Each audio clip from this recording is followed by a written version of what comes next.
Meio-dia, 3 minutos, estamos de volta para falar sobre os bastidores da política. Paulo Roberto, boa tarde, Paulo. Saudações tricolores. Saudações tricolores. Uma vezinha, né? Pois é, esse ano estava meio devagar. Salvos pelo gongo, no finalzinho do jogo, mas menos mal, não é? Melhor, já dizia o saudoso Humberto de Campos, que é melhor você escapar fedendo do que morrer cheirando, né? Não tem história? É, exatamente. Pois é. Sim, sobre o debate, a Chieta estava mostrando aqui agora, eu cheguei no estúdio, como sempre, o Reginaldo me espera com alguma novidade. Aí ele disse, o candidato que eu beijar na face hoje é no qual eu vou votar. Eita, então mais espero que não seja o beijo de Judas, né? Esse negócio de beijar na face tem história.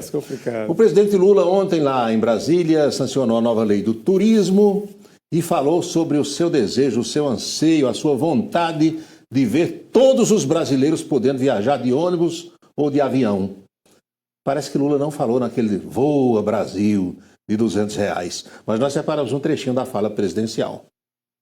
É preciso que a gente crie condições das pessoas das camadas mais baixas da sociedade tenham o direito de viajar.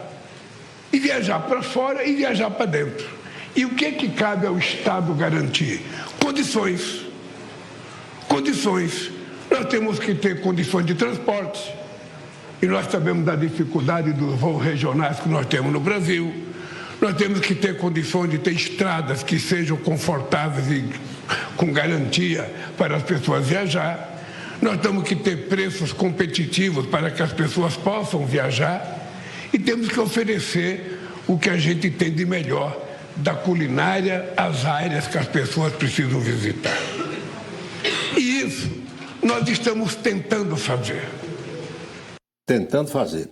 E por falar em viagem, o presidente viajou hoje, logo cedo, para Alcântara, eu ia dizendo São Luís, Alcântara, aquela base lá no estado do Maranhão. Sim. Tem uma agenda hoje, Lula decolou logo cedo de Brasília, às 8 horas, chegou por volta de 10h10, 10h15 lá a Alcântara, visitou a comunidade quilombola Mamuna.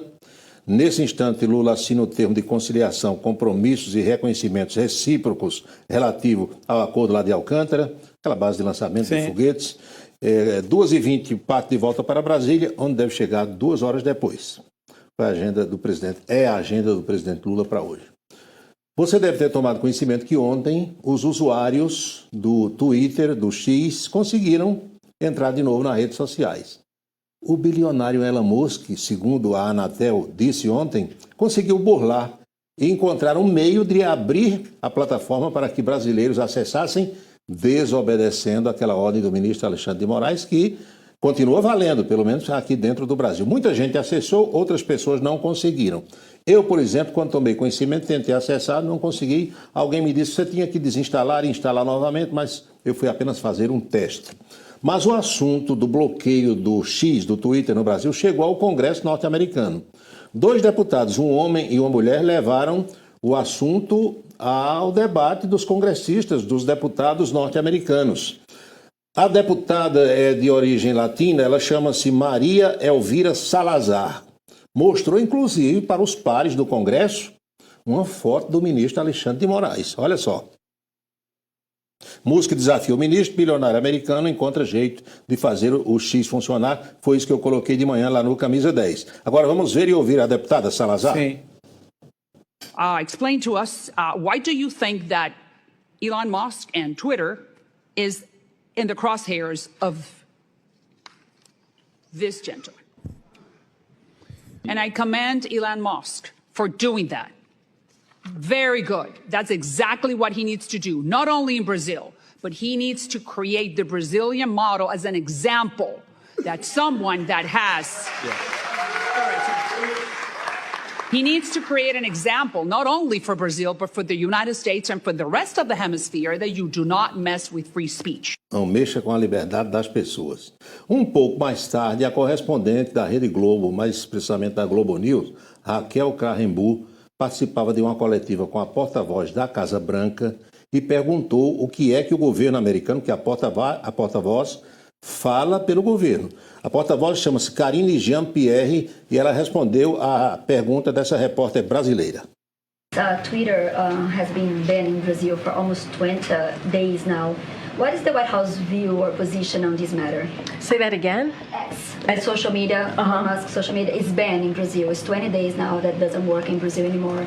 Was a dispute with a judge from the Supreme Court, and now it's banned for 20 days. What is the position of the U.S. government on this matter? Look, I think when it comes to social media, we have been very clear that we think that, folks should have access to social media.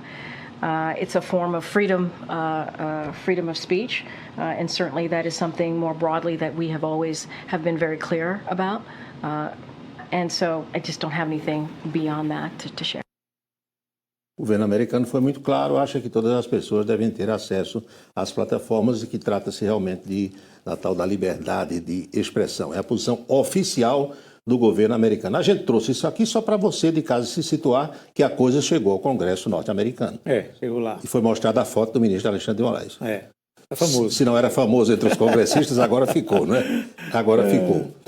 E vinha tudo tão calmo, eu todos os dias aqui conversando com a Anchieta, os encontros, as entrevistas, os debates entre os candidatos a prefeito de Campina, eleição morna, enquanto na capital até a vereadora foi presa hoje de manhã, a vereadora Raíssa Lacerda, e 3 assessoras dela, foram presas 4 mulheres, então, por conta de denúncia de compra de voto, encontraram dinheiro, lista de eleitores, documentação, é uma confusão grande. O noticiário lá político está mais policial do que nunca, muito, né? É verdade. Todo dia tem coisa, né? Todo dia gente. tem coisa, denúncia de candidato, pois bem.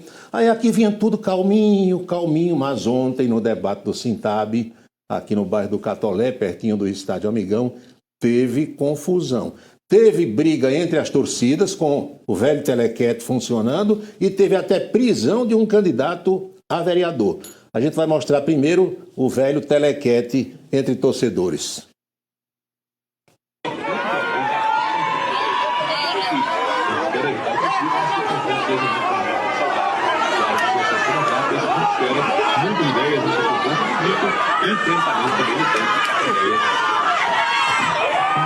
Ele está aqui preparando aqui,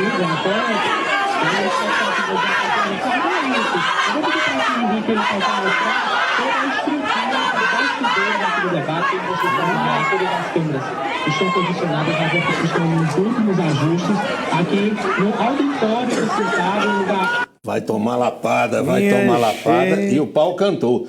O rapaz que a gente viu aí trocando sopapos com o outro, parece com aquele segurança de Pablo Marçal, lá de São Paulo, tem uns 2 metros. Mete medo em qualquer um, viu? Mas depois, na saída, teve confusão de novo, porque um candidato a vereador do partido Agir, de nome João Paulo, teria jogado um copo, o líquido de um copo, ninguém sabe se água, se cerveja, se refrigerante, não foi alguma a lata coisa. Mesmo, não? Tentando, foi a latinha, não? Não sei se foi uma lata, um copo, disseram que foi um copo. Foi, né? No prefeito Bruno Cunha Lima, e a polícia foi chamada, foi uma confusão danada, prenderam o candidato, olha só. Vai passear preso!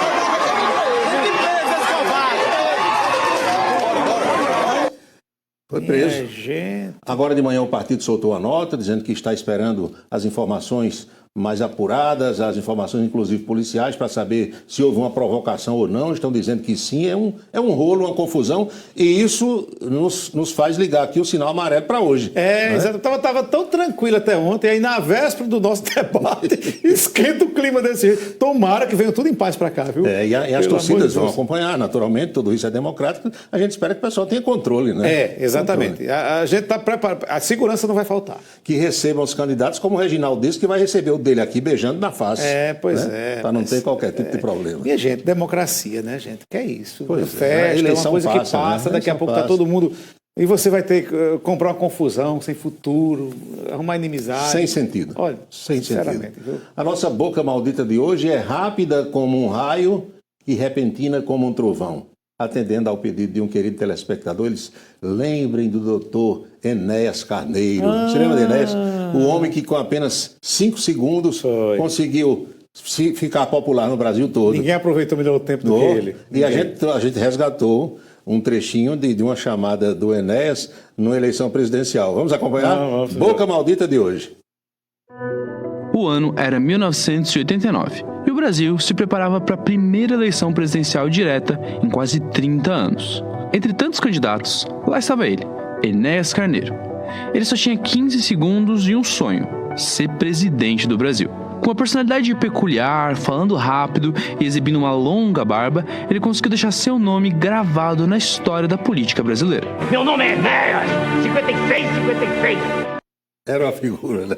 Total, meu amigo. Um dos homens mais inteligentes que eu tive a oportunidade de acompanhar concedendo entrevistas. Era um gênio. Era genial, realmente. Muitíssimo preparado, né? Então foi a nossa boca maldita em ritmo nostálgico hoje aqui. A gente chega um ponto no Brasil que tem saudade Tem dele. saudade. É isso, Chico. Tá bom, meu amigo. Obrigado. Até mais tarde, Até então. mais. Bem, vamos a Brasília saber outras notícias da capital federal com Napoleão de Castro. Cumprimentar a você, Anchieta, cumprimentar o nosso telespectador, a alegria de voltar de Brasília nesta quinta-feira, Congresso Nacional, o acompanhamento da equipe do Em Dia da Rede Ita com os temas e os destaques de hoje aqui na capital federal. E nesta quinta-feira, nossa reportagem em Brasília destaca o relatório e os números divulgados pelo Instituto Brasileiro de Geografia e Estatística, IBGE, em relação à economia brasileira. De forma especial, o destaque para os 9 estados da região nordestina. O Nordeste brasileiro apresentou um desempenho econômico significativo no primeiro semestre de 2024. Dessa forma, contabilizou um crescimento de 3,1%, superando o avanço de 2,1% registrado na atividade econômica do país. Esse crescimento representa uma alta de 47% a mais do que a economia em todo o país.